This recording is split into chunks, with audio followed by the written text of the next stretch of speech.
I've got to start making videos for my YouTube channel. I've been saying I'm going to do this for, well, months now, and I just haven't started. Well, why haven't you? I got a ton of scripts written, I just don't have the time for the production. What production? You know, graphics, sound effects, animations, lower thirds. I gotta make all these me characters and get voices. I have to build up a library of gameplay footage so there's something interesting to look at. Those sound like excuses. Well, they're not! I want to look professional. But you're just a dude in his garage. You're not a professional. Build up a following, get some income, hire some people, and then worry about that. But Look at this dude. You like his content, right? well, yeah, but And he's just a fat, bald guy sitting in front of his dual monitor setup yammering about Switch Pros and Xbox Series Vs or whatever the heck he's on about these days. I guess you have a point. And then there's this dude. Yeah, he's got graphics and stuff, but you remember how he started out? Yeah, those videos are pretty rough. Exactly. Look at him now. I get it. I need to just do it. But You're doing it again, aren't you? doing what? You're writing the script and already thinking about all the stuff you can do to make it more complicated than it needs to be. No, I'm not. Yes, you are. Here's what you're gonna do. You wanna do the me thing, right? Yes. Okay, snap some pics of your me in various poses. Nothing crazy, 10 tops. Then you make me. No, okay. You record the lines, toss it together, and upload it. That's it. That's all you're gonna do. And that's already more complicated than it needs to be. You could just record your ugly face talking, but I get it. You've got a thing you wanna do. Nothing wrong with that. There's just no reason to go crazy. Yeah, you're right. Now, what are you gonna talk about for your first video? Well, there's this rumor going around that Microsoft might buy SEGA. I kind of want to talk about what that might mean for Bayonetta. Nice. That sounds like a pretty good idea. I'll leave you to it. Thanks, Salty Luchadoric. Okay. Hey! What now? Don't write, just talk. It'll feel more natural to the viewers. I love that stuff. Fine. So the other day, Microsoft announced that they were buying Bethesda for over $7 billion. That's billion with a B. Just to put that in perspective, Disney paid less than that for both Star Wars and Marvel. That's nuts. What this means is that all of Bethesda's games, going forward, are going to be exclusive to the Microsoft platform. Microsoft has also announced that they're all going to be put on Game Pass, which is pretty cool if you've got Game Pass. There's bound to be somebody out there that's thought, man, Fallout looks really cool, but I'm not going to drop $60 on a game that I don't really know anything about, that will now get to try it thanks to having Game Pass. Shortly after this happened, the internet started buzzing about what other purchases Microsoft might be making in the near future, and SEGA came up as one of those possible purchases. Now, I'm sure they're not clamoring to get their hands on Sonic the Hedgehog. I mean, have you played a Sonic game recently? With the exception of Sonic Mania, they're all pretty trash. Don't at me, Sonic fanboys. I love Sonic the Hedgehog. Sonic 3 and Knuckles, one of my favorite games ever. But those 3D Sonic games are just they're stinky. They stink. They're awful. They're not good.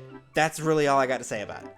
It's far more likely that Microsoft is interested in games like Persona, which are traditionally exclusive to PlayStation platforms, and occasionally a spin-off will come to like the Nintendo DS or something like that. But those games sell huge on PlayStation, and more specifically in Japan, a territory that Microsoft has just not been able to figure out.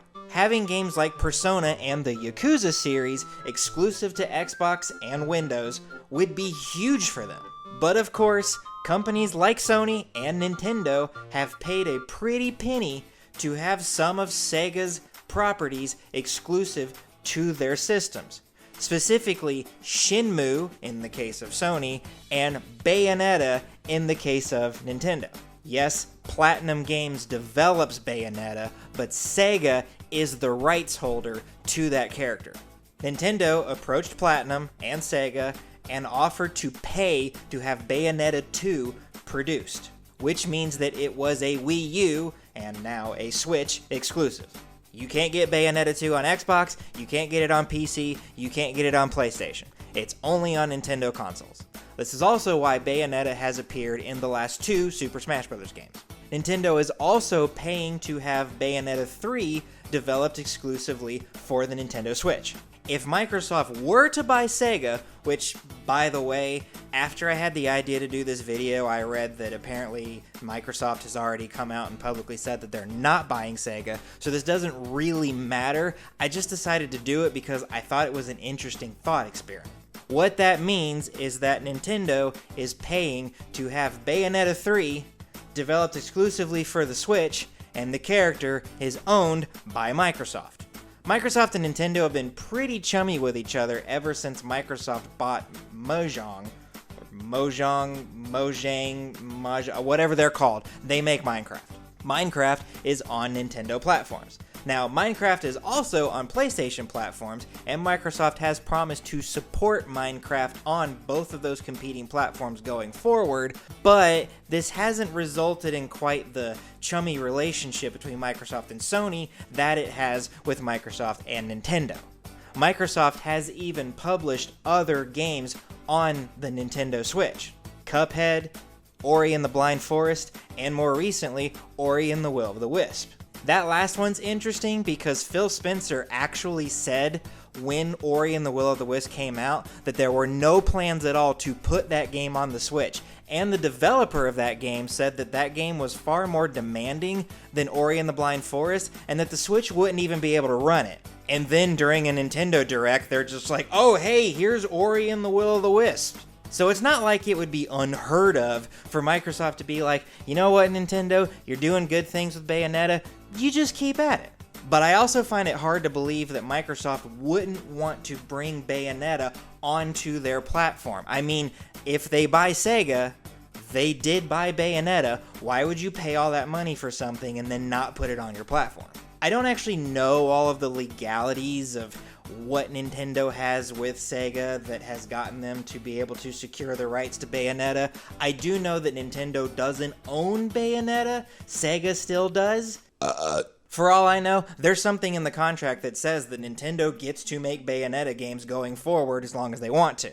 I'm sure it also covers Bayonetta being able to appear in games such as Super Smash Bros. And it's possible that if Microsoft, or even some other company, bought SEGA, they would be bound to that agreement. But short of that, I don't know what'll happen.